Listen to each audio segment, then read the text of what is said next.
شروع اللہ کے نام سے جو سب پر مہربان ہے، بہت مہربان ہے۔ اے پیغمبر کہہ دو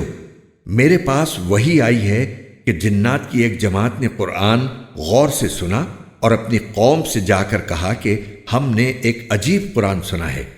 جو راہ راست کی طرف رہنمائی کرتا ہے، اس لیے ہم اس پر ایمان لے آئے ہیں، اور اب اپنے پروردگار کے ساتھ کسی کو عبادت میں ہرگز شریک نہیں مانیں گے۔ اور یہ کہ ہمارے پروردگار کی بہت اونچی شان ہے،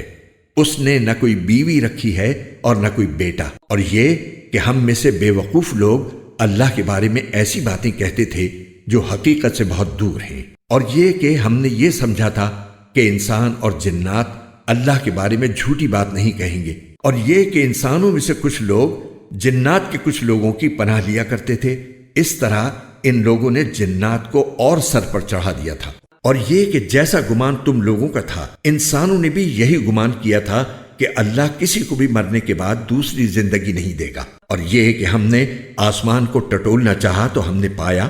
کہ وہ بڑے سخت پہرے داروں اور شعلوں سے بھرا ہوا ہے، اور یہ کہ ہم پہلے سن گن لینے کے لیے آسمان کی کچھ جگہوں پر جا بیٹھا کرتے تھے، لیکن اب جو کوئی سننا چاہتا ہے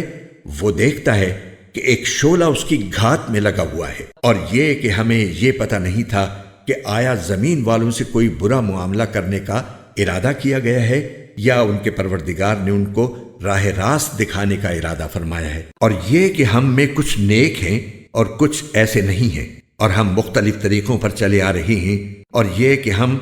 یہ سمجھ چکے ہیں کہ نہ ہم زمین میں اللہ کو عاجز کر سکتے ہیں اور نہ کہیں اور بھاگ کر اسے بے بس کر سکتے ہیں، اور یہ کہ جب ہم نے ہدایت کی بات سن لی تو ہم اس پر ایمان لے آئے۔ چنانچہ جو کوئی اپنے پروردگار پر ایمان لے آئے تو اس کو نہ کسی گھاٹے کا اندیشہ ہوگا اور نہ کسی زیادتی کا، اور یہ کہ ہم میں سے کچھ تو مسلمان ہو گئے ہیں اور ہم میں سے اب بھی کچھ ظالم ہیں، چنانچہ جو اسلام لا چکے ہیں انہوں نے ہدایت کا راستہ ڈھونڈ لیا ہے، اور رہے وہ لوگ جو ظالم ہیں تو وہ جہنم کا ایندھن ہے۔ اور اے پیغمبر اہل مکہ سے کہو کہ مجھ پر یہ وحی بھی آئی ہے کہ اگر یہ لوگ راستے پر آ کر سیدھے ہو جائیں تو ہم انہیں وافر مقدار میں پانی سے سیراب کریں تاکہ اس کے ذریعے ان کو آزمائیں، اور جو کوئی اپنے پروردگار کی یاد سے منہ موڑے گا اللہ اسے چڑھتے ہوئے عذاب میں پرو دے گا۔ اور یہ کہ سجدے تو تمام تر اللہ ہی کا حق ہے، اس لیے اللہ کے ساتھ کسی اور کی عبادت مت کرو۔ اور یہ کہ جب اللہ کا بندہ اس کی عبادت کرنے کے لیے کھڑا ہوا تو ایسا معلوم ہوا جیسے یہ لوگ اس پر ٹوٹے پڑ رہے ہیں۔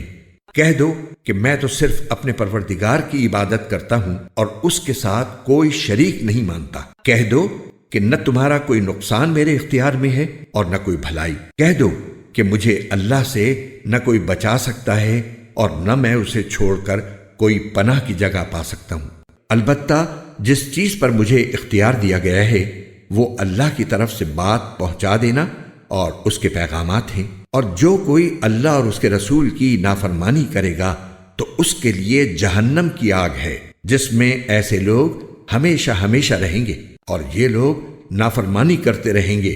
یہاں تک کہ جب وہ چیز انہیں نظر آ جائے گی جس سے انہیں ڈرایا جا رہا ہے تو اس وقت انہیں پتہ چل جائے گا کہ کس کے مددگار کمزور ہیں اور کون تعداد میں کم ہے۔ کہہ دو کہ مجھے معلوم نہیں ہے کہ جس چیز سے تمہیں ڈرایا جا رہا ہے آیا وہ نزدیک ہے یا میرا پروردگار اس کے لیے کوئی لمبی مدت مقرر فرماتا ہے۔ وہی سارے بھید جاننے والا ہے، چنانچہ وہ اپنے بھید پر کسی کو مطلع نہیں کرتا سوائے کسی پیغمبر کے جسے اس نے اس کام کے لیے پسند فرما لیا ہو۔ ایسی صورت میں وہ اس پیغمبر کے آگے اور پیچھے کچھ محافظ لگا دیتا ہے تاکہ اللہ جان لے کہ انہوں نے اپنے پروردگار کے پیغامات پہنچا دیے ہیں، اور وہ ان کے سارے حالات کا احاطہ کیے ہوئے ہے، اور اس نے ہر چیز کی پوری طرح گنتی کر رکھی ہے۔